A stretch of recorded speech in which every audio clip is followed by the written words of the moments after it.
امر واقعہ یہ ہے کہ امت میں جب تاریخ میں جب مسالک وجود میں آ گئے جن کی ابتدا سیاسی اختلافات سے ہوئی اور بہت بڑی بنیادی سبب اختلافات کا امت میں جو کہ آگے اعتقادی شکل اختیار کر گیا وہ فتنہ خوارج تھا۔ پھر اس کا رد عمل ہوا، پھر شیعان علی وجود میں آ گئے تھے، ادھر خوارج کا اہل بیت یا اطہار کے خلاف، اور اموی دور میں پھر بنو عباس کے دور میں اپنے سیاسی مقاصد کے لیے ایک مہم ائمہ اہل بیت اطہار کے خلاف چلی، اور دوسری سمت سے پھر خلفائے راشدین، ازواج مطہرات اور صحابہ کرام کے خلاف ایک مہم چلی، اور حدیث کے لٹریچر میں اور تاریخ میں وضع کا فتنہ داخل ہوا، اور اس طرح مسالک اور فرق کی تاریخ رفتہ رفتہ موضوعات، روایات سے اور الزامات سے اور اتہامات سے لبریز ہو گئی، اور جو زمانہ گزرتا گیا اعتدال انتہا پسندی اور تشدد میں بدلتا گیا ہر سو، اور نہ صرف یہ فرق ایک دوسرے سے دور ہوئے بلکہ امتاً وسطاً کی جو شان تھی مسلک اعتدال کی، سواد اعظم کی، ان میں سے بھی لوگ متاثر ہو کر ایک سمت جاتے رہے، اور دوسری سمت بھی انتہا پسندی کی وجہ سے لوگ حق سے ایک سمت جاتے رہے۔ جب سیدنا مولا علی اور مرتضیٰ کرم اللہ وجہ الکریم کی شان اقدس پر کچھ گستاخی کی گئی اور سہارا ایک روایت کو بنایا گیا، تو اس پر جرح و تعدیل کے علم اور علم الاسناد اور اسماء الرجال کے علم، اور پھر اس کے بعد جمی اس کی متعلقات کے روشنی میں 12 گھنٹے کی 2 راتوں میں جو نشستیں ہوئی، 12 گھنٹے کا خطاب ہوا 2 راتوں میں، وہ سیدنا مولا علی المرتضیٰ رضی اللہ تعالیٰ عنہ کی شان اقدس کے اجاگر کرنے اور اس فتنہ کے تدارک کے لیے بڑا اہمیت کا حامل اجتماع تھا جو 2 شب جاری رہا۔ اسی طرح دوسری سمت جس طرح فکر میں انتہا پسندی اور غلطی اور بعض جہتوں میں گمراہی داخل ہوتی چلی گئی، تو سیدنا صدیق اکبر رضی اللہ تعالیٰ عنہ کے اسم گرامی سے موسوم اور معنون یہ کانفرنس اس جہت سے عقیدہ کو درست کرنے اور اعتدال اور صحت پر لانے کے لیے بڑی اہمیت کی حامل ہے۔ سیدنا صدیق اکبر رضی اللہ تعالیٰ عنہ کی شان میں 15 آیات قرآنی نازل ہوئی۔ یہ آپ کی شان کا دفاع اور آپ کی قدر و منزلت کا علو، یا آپ کی سوچ اور فکر کی موافقت، یا آپ کے ساتھ اللہ رب العزت کی شفقت و ملاطفت، یہ اسباب بنے نزول آیات کے، اور ایسی 15 آیات قرآن اس سے زائد ہو سکتی ہیں، کم نہیں، مگر سب سے اہم آیت جو قرآن مجید میں شان صدیق اکبر رضی اللہ تعالیٰ عنہ کے بیان کے لیے اور آپ کے مقام و مرتبہ کے لیے بڑی نمایاں اہمیت کی حامل ہے، وہ سورہ توبہ کی آیت نمبر 40۔ اور آپ کو معلوم ہونا چاہیے کہ یہ سورہ توبہ باقی صورتوں کی طرح جو ہجرت مدینہ کے بعد نازل ہوئی مدنی صورت ہے، یہ انفال کے بعد آئی ہے، یہ سب مدنی صورتوں کا ایک تسلسل ہے، اور آقا علیہ الصلوۃ والسلام کے وصال مبارک کے آخری زمانہ تک اس صورت کی آیات کا نزول ہوتا رہا ہے۔ تو پہلی بات تو یہ کہ یہ بعثت نبوی کے جو 23 برس ہیں، پھر اس میں مدنی دور کے جو اواخر سال ہیں، اس صورت مبارکہ کا نزول آپ کی حیات ظاہری کے دور اواخر کا ہے۔ بات شروع کر رہا ہوں۔ ثانی اثنین اذ ہما فی الغار، کہ وہ 2 جنہوں نے ہجرت کی ان 2 میں سے دوسرے تھے، اور وہ 2 ایک رسول اللہ صلی اللہ علیہ وآلہ وسلم اور ایک سیدنا ابو بکر صدیق رضی اللہ تعالی عنہ۔ جب وہ دونوں غار میں تھے، غار ثور میں، جب وہ اپنے ساتھی سے، اپنے صاحب اور صحابی سے فرما رہے تھے، اذ یقول لصاحبہ، جب حضور علیہ الصلوۃ والسلام نے اپنے صحابی سے، صاحب سے فرمایا، لا تحزن، غم نہ کر، گھبرا نہیں، ان اللہ معنا، اللہ ہمارے ساتھ ہے۔ فانزل اللہ سکینتہ علیہ، سو اللہ رب العزت نے اپنی سکینت، اپنی تسکین ان پر نازل فرما دی، وَأَيَّدَهُ بِجُنُودٍ لَمْ تَرَوْهَا، اور پھر ان کی مدد کی ان لشکروں کے ذریعے، ملائکہ کی قوت بخشی جنہیں تم دیکھ نہ سکتے تھے۔ یہ درمیان کا ایک حصہ ہے ریلیونٹ، جس پر بات کرنا چاہتا ہوں۔ ارشاد فرمایا ثانی اثنین، یہ قرآن مجید میں سب سے بڑا بیان فضیلت ہے سیدنا صدیق اکبر رضی اللہ تعالیٰ عنہ کا، اور یہ ٹائٹل کائنات صحابہ میں کسی اور کو عطا نہیں کیا گیا۔ اس میں دو تین چیزیں اللہ رب العزت نے بطور نص صریح خود اپنی زبان الوہیت سے صادر فرما دی۔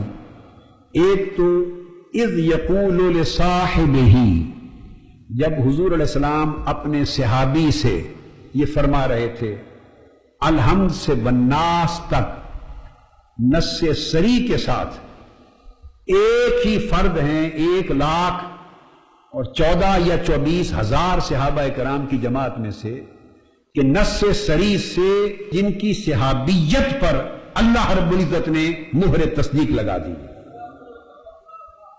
ان کو صحابی اللہ رب العزت نے قرار دیا ہے،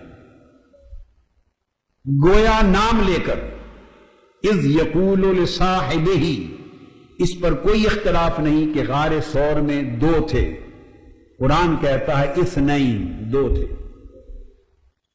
پھر اس میں کوئی اختلاف نہیں کہ وہ 2 کون تھے، وہ تاجدار کائنات تھے صلی اللہ تعالی علیہ وآلہ وسلم، اور سیدنا صدیق اکبر رضی اللہ تعالی عنہ تھے۔ اس پر اہل السنہ اور اہل التشیع، کل علماء تفسیر میں کوئی اختلاف نہیں کہ ان 2 پر، کہ سیدنا صدیق اکبر رضی اللہ تعالی عنہ نہ تھے، کوئی اور تھا، نہ اہل تفسیر میں، نہ اہل حدیث میں، اصحاب حدیث میں، نہ اہل سیر و مغازی میں، نہ اہل تاریخ میں، اس پر کوئی اختلاف نہیں کہ آقا علیہ السلام کے ساتھ سیدنا صدیق اکبر ہی تھے۔ جب یہ بات، اس کو ہم آگے تفاسیر سے لیں گے، جب یہ بات طے ہو گئی کہ یہ چیز عند المسالک اور عند المکاتب متفق اور مسلم ہے، معتبر ہے، اور مختلف فی نہیں ہے کہ وہ سیدنا صدیق اکبر تھے جن سے حضور نے فرمایا، اس پر قرآن مجید نے کہا اذ یقول لصاحبہ،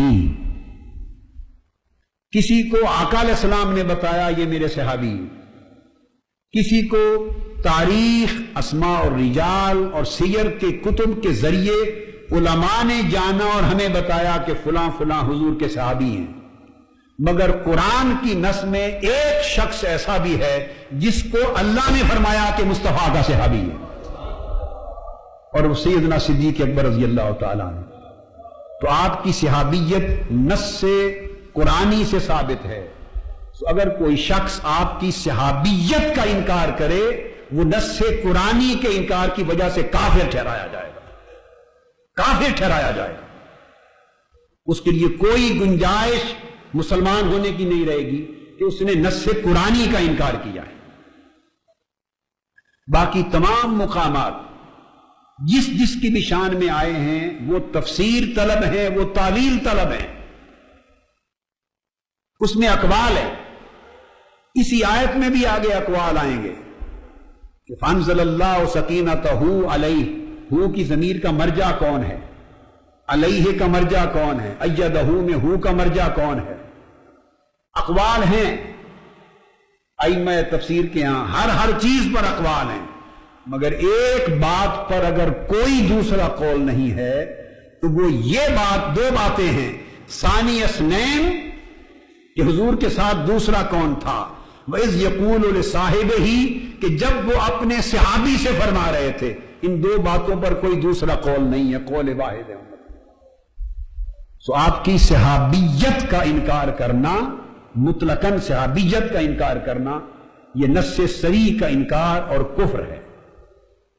کسی مسلمان کے لیے گنجائش نہیں کہ وہ آپ کی صحابیت کا انکار کرے. اور جب صحابیت پر ایمان لانا، قرآن پر ایمان لانا ہے، تو آپ کو سمجھنا چاہیے کہ پھر صحابی کا مقام و مرتبہ اور عزت و تکریم کیا ہے، اور صحابی کو صحابی ماننے کا حق امت پر کیا ہے. ان دو میں سے دوسرا، یہ مضاف الیہ واقع ہوئے. اب یہ ایک خاص نقطہ ہے جو مفسرین بالعموم اس طرف نہیں گئے. میں نے ساری تفاسیر کو ممکنہ حد تک کھنگالا کہ جب یہ مضاف الیہ ہے تو وہ مضاف کس کو ٹھہراتے ہیں اور مضاف الیہ کس کو ٹھہراتے ہیں. میری بات آپ سمجھیں. ثانی اثنین، ان دو کا دوسرا، ان دو میں سے دوسرا. اس مضاف الیہ کی تعیین پر یہ خیال مجھے بالکل آخر پہ آیا. وقت تھوڑا تھا تو میں نے تھوڑے وقت میں تمام ممکنہ حد تک تفاسیر کو کھنگالا. ممکن ہے کسی نے لکھ دیا ہو مگر قلیل وقت میں وہ نظر سے نہ گزری ہو. جب کھنگالا تو اس بحث کو ابھی تک میں نے تھوڑے سے وقت میں جو دیکھا، زیادہ وقت لگانے سے شاید نکل آئے. تو اس بحث میں کوئی نہیں پڑا کہ یہ مضاف الیہ ہے اور یہ معنی ہے کہ دو کا دوسرا، دو میں سے دوسرا. سوال پیدا ہوتا ہے تو میں نے کہا اگر کہیں نہیں ملا تو ہم اس بحث کا آغاز خود ہی کرتے ہیں. دو میں سے دوسرا تو ثانی مضاف ہے اثنین کا، وہ مضاف الیہ ہے. تو مضاف کون ہے، مضاف الیہ کون ہے؟ مضاف الیہ تو معروف ہے کہ دو ہیں، مضاف الیہ تو معروف ہیں کہ اثنین، دو ہیں. آقا علیہ الصلوۃ والسلام اور سیدنا صدیق اکبر رضی اللہ تعالیٰ عنہ دو ہیں. یہ تو مضاف الیہ اثنین کا معنی ہو گیا. اس میں تو کوئی گنجائش نہیں دوسری رائے کی. اب بحث طلب اور غور طلب نقطہ یہ رہا کہ ثانی سے مراد کون ہے. اب جس مترجم کو دیکھیں گے وہ یہی ترجمہ کرے گا، میں نے بھی یہی کیا، صاف ظاہر ہے کہ وہ دو ہجرت کرنے والوں میں سے دوسرے. اب اس کے دو ہی امکان ہو سکتے ہیں کیونکہ تیسرا تو فرد ہی نہیں ہے. تیسرا تو فرد ہی نہیں، ثالث و ثلاثتن کی تو نوبت نہیں ہے. فرد دو ہیں، آقا علیہ السلام اور سیدنا صدیق اکبر رضی اللہ تعالی عنہ. لہذا مضاف ثانی سے مراد دو ہی وجہیں ہی ہو سکتی ہیں، یا آقا علیہ السلام ہو یا سیدنا ابو بکر صدیق ہو رضی اللہ تعالی عنہ. دو ہی ہو سکتے ہیں. اگر مضاف ثانی سے مراد حضور علیہ الصلوۃ والسلام کی طرف لیا جائے تو اس کے بھی وجوہ اور اسباب ہیں اسی آیت کے سیاق و سباق میں. الا تنصروہ میں ہو کی جو ضمیر ہے اس کا مرجع حضور ہے. فقد نصرہ اللہ میں ہو کی ضمیر کا مرجع آقا علیہ السلام ہے. اذ اخرجہ الذین کفروا، یہاں ہو کا مرجع آقا علیہ الصلوۃ والسلام ہے. تو سیاق میں اور پھر سباق میں یہ آقا علیہ السلام کا مراد لینا بھی جائز بنتا ہے. سیاق و سباق میں کئی ضمائر ہیں جن کا مرجع حضور علیہ السلام ہے. دوسرا امکان یہ ہو سکتا ہے کہ سیدنا صدیق اکبر رضی اللہ تعالی عنہ ان کو مراد لیا جائے، انہیں مراد لیا جائے. جب انہیں مراد لیں تو اس میں یہ فرمانا اذ یقول لصاحبہ لا تحزن. اب اگلا حصہ جو ثانی اثنین کے بعد آیا اذ ہما فی الغار، اور اس کے بعد جو آیا لا تحزن، اس کے مخاطب بھی سیدنا ابو بکر صدیق ہیں. اور جو گھبراہٹ آئی جس کو رفع کرنے کے لیے یہ فرمایا گیا وہ بھی سیدنا صدیق اکبر کے قلب اطہر میں آئی، آقا علیہ السلام کے قلب اطہر میں نہ تھی. ان اللہ معنا، جو معیت خاصہ کا وعدہ کیا گیا اللہ ہمارے ساتھ ہے، یہ بھی آقا علیہ السلام نے خطاب کیا اللہ کی طرف سے، مخبر ہوئے، ان کو بتا رہے تھے. اس کے بھی سبب بن سکتے ہیں. ارجح آقا علیہ الصلوۃ والسلام کی طرف اس کا رجوع ہوگا. دوسرا سبب اور وجہ مرجوح ہوگی، مگر دونوں کا جواز موجود ہے. اب سوال یہ پیدا ہوتا ہے کہ اگر اس سے مراد آقا علیہ السلام کو لیا جائے ثانی اثنین، اور ثانی اثنین کے ساتھ اذ ہما فی الغار اذ یقول لصاحبہ، یہ اس کے ارجح ہونے کے قوی ثبوت ہیں. اور پچھلے ضمائر بھی میں نے عرض کیے ضمیریں.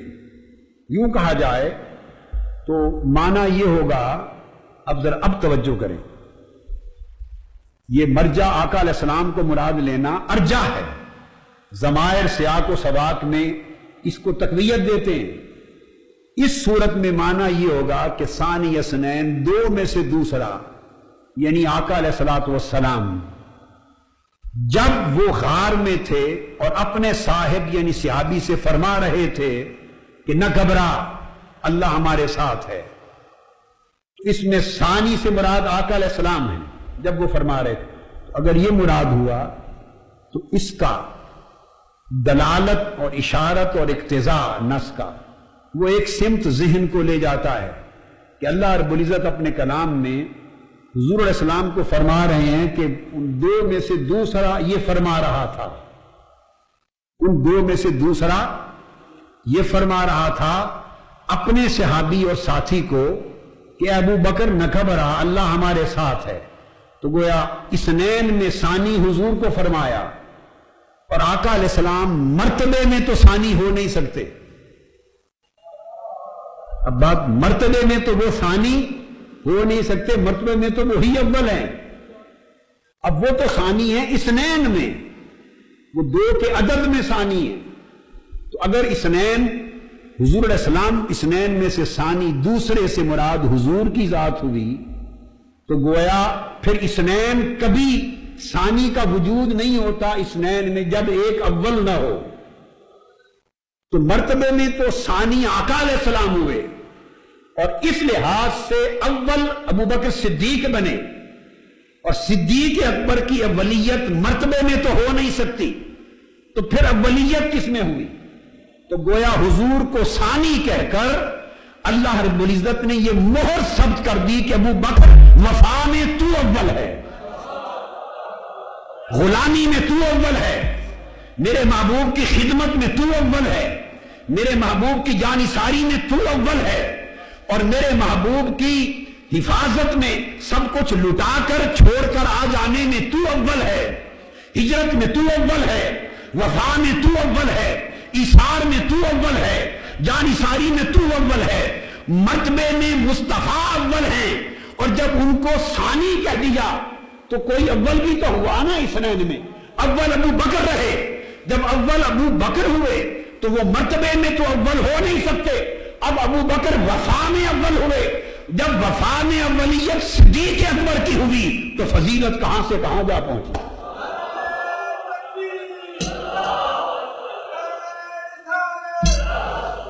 تو جب قرآن نے دور اواخر میں آیات کے نزول میں ان کو صحابی کہہ دیا تو وہ پھر صحابی رہے، چونکہ صحابیت منسوخ نہیں ہوئی.